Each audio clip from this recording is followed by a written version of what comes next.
It's funny. That's called scholarship. He's very important. He's a great thinker. He's at Yale, or he was at Yale just last year. Very smart man. I don't disagree with what most of you said, but there is this is one of our textbooks in International Studies 370, and I just want to read a little something from it.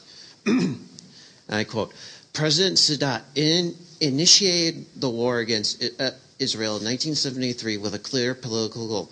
From a purely military standpoint, the war appeared to go badly for Egypt, with Israeli troops ending in possession of territory on both banks of the Suez Canal. Yet diplomacy and military pressure of the following years did lead to a peace settlement.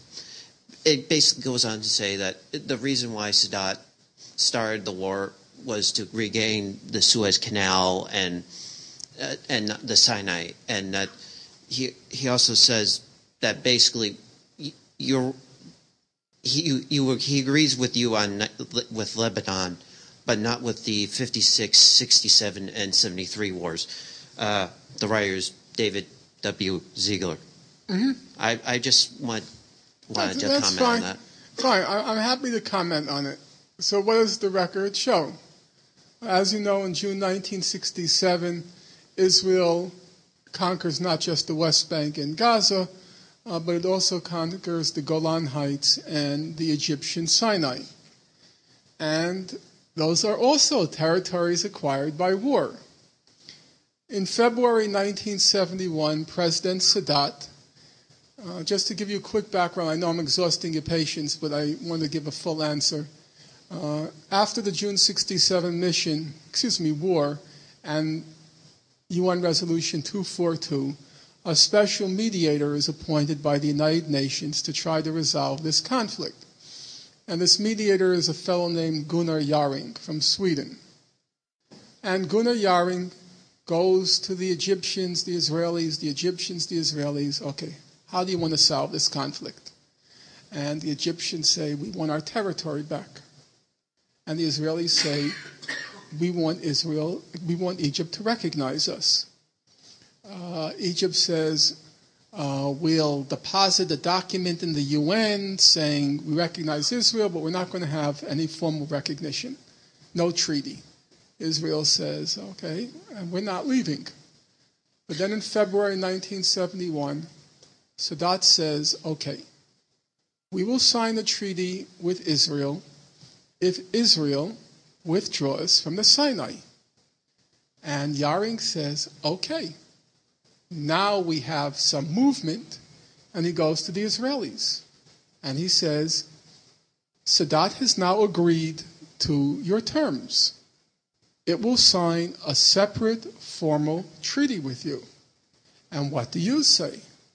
And the famous answer of the Israeli cabinet in February 1971 was, quote, we will not return to the June 4, 1967 borders.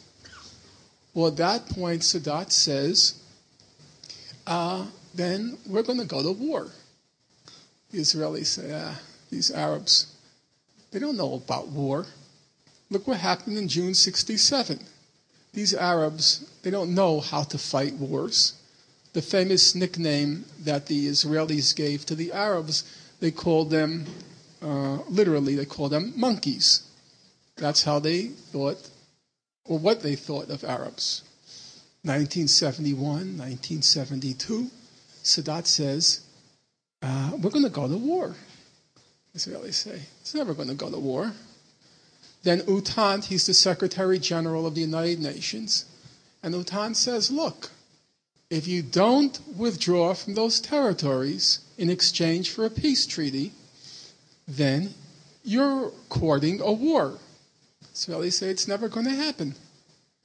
And well, in fact, that was probably the most publicly broadcast war in the history of the world. For 2 years, Sadat said, that's what we're going to do. And in October 1973, he did it. Now, bear in mind bear in mind, not one country in the world, not one, including the U.S., Kissinger said it. I did not condemn Egypt for aggression. Why? Because he has the right to recover his territory. He never attacked Israel. All he did was move troops from the West Bank to the East Bank of the Suez Canal. That's not Israel. That's the Sinai Peninsula. That's called Egyptian territory. There was no attack on the state of Israel. And so nobody in the world ever conceived that as a war of aggression. Leaving aside the fact that Egypt had the right to do what it had to do in order to get its sovereign territory back, which Israel said it was not going to do. At that point, the older people in the room will remember Israel was building the settlements in the northeast Sinai and was saying that it intended to keep 1/3 of the Sinai, and it got a war. Thank you for being here. You're always wonderful to listen to. The question that I have is, there have been a number of political writers that have said that if Israel continues with the policies that they have now, that there won't be a two-state solution, that they will eventually have to deal with a one-state solution. This is obviously something that 40 years ago really wasn't talked about, but it's more and more becoming a common theme. I just wanted to get your opinion on that. You know, we're plainly heading towards trouble. I don't think it's just the question of the West Bank and Gaza. The level of the conflict is rising. Whatever you think about Hezbollah, they're serious. It's serious business. The last time they directed missiles at Haifa. In the next war is inevitable. Israel will never accept the defeat it suffered in July 2006. The next war, it's almost certain they're going to direct missiles at Tel Aviv. What the Israeli retaliation is going to be, I think it's going to be pretty terrible. And the stakes are getting higher and higher. If Israel does, go after Iran, it's going to be a very big problem. And that's why I think, you're what you call a supporter of Israel. I've never known what that term means, but you call yourself a supporter of Israel. And I think we all have a common agenda. You want to see Israel destroyed? No? Okay. The stakes are getting very high.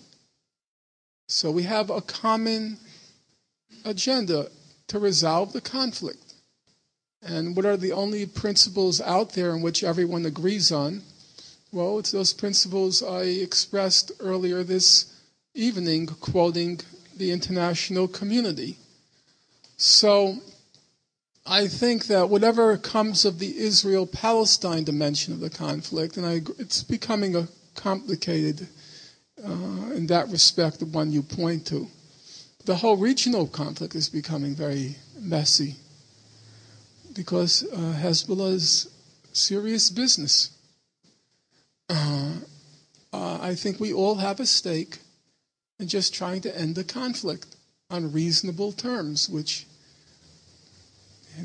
are the closest you're going to get to justice under current conditions, I think.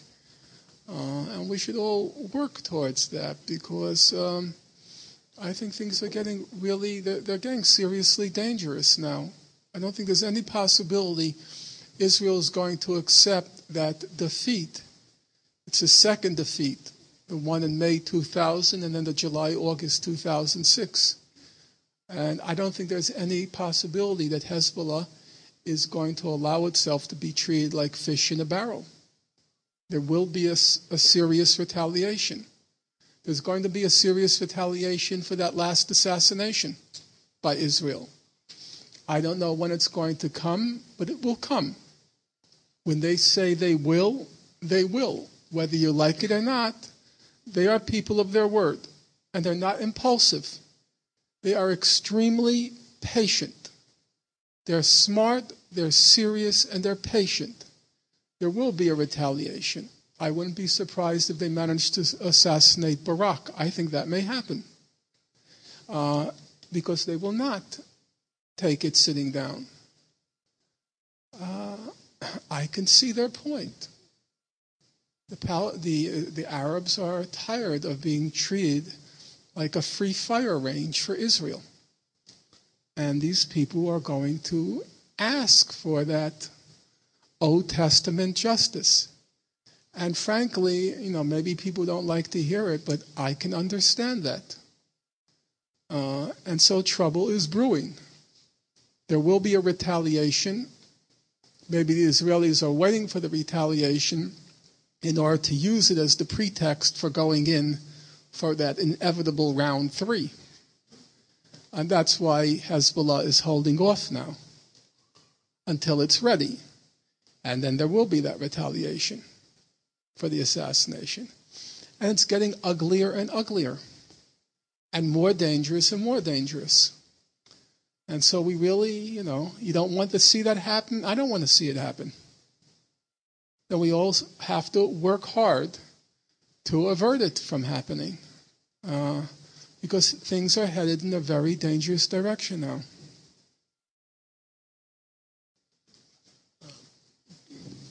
On that point, just hypothetically going forward, say that there is a two-state solution or a one-state solution. Say that some kind of equilibrium democratically is realized between the Palestinians and the Jews, the Israelis rather. Think this takes place, and the biggest fear, it seems to me, for even moderate Israelis is the fact that the population disparity, and if there was an equal vote for each person, that they would simply be marginalized, and any kind of retribution they've invoked, fairly or unfairly, would be visited upon them. And so I think that's really the main, the thing, the devil's in the details. And so could you speak, you say, let's work towards a solution, let's work towards that, but could you speak towards what that, and that probably could take a whole other session, but what that picture might look like of some kind of peaceful stasis, even though it won't be stasis, it'll be a process? Well, there are two separate issues. There's a sort of abstract issue, and there's a practical issue. You're old enough to remember the American South. In the American South, they dreaded desegregation, and they dreaded giving African Americans the right to vote because they said it's going to wreck the Southern way of life. If these people can now go to the same, live with us, and so on and so forth, there's this thing they called the Southern way of life. And giving African Americans the right to vote and integration and so forth, it's going to destroy it. Now, there was an argument there. There was a Southern way of life, and that Southern way of life was premised on segregation. That's true. Is that grounds, then, to deny African Americans the right to vote and to deny integration? In the case of South Africa, there wasn't only the theoretical possibility of them whites being swamped in an election. It was a factual reality. It wasn't a prospect. It was a factual reality. Blacks are 78% of the population, whites about 22, something like that. No, I think it was 87-13, actually. I don't remember now. And they thought these black people are savages, and to give them the right to vote is going to totally destroy that white way of life in South Africa. Was that grounds to deny black people the right to vote and to create a system based on, one person, one vote, and all the rest? Was it grounds? And so if your answer is it wasn't grounds in the American South and it wasn't grounds in South Africa, I don't see how you can make a special exception for Israel-Palestine. Having said that,